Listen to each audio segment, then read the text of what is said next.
Ну и в завершении выпуска в эти дни православные христиане отмечают праздник Крещения Господня. 18 января на реке Сытыкан возле удачного Мирнинского района было совершено водоосвящение. После обряда все желающие смогли окунуться в крещенскую купель. Подробности в материале Ксении Полтораниной.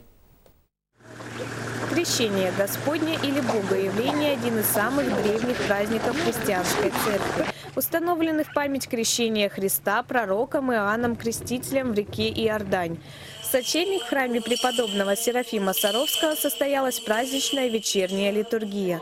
По окончанию божественной службы на берегу реки Сытыкан состоялся крестный ход и было совершено традиционное водоосвящение. Считается, что крещенская вода является целебной. И мир просвещай, слава Тебе, о Иордане, крещающийся Тебе, Господи.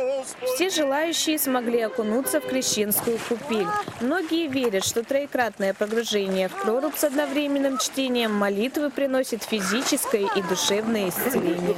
На берегу рядом с купелью поставлена теплая палатка, где можно согреться горячим чаем. С 18 по 20 января в городе организовано автобусное сообщение от храма преподобного Серафима Саровского до Сытыкана.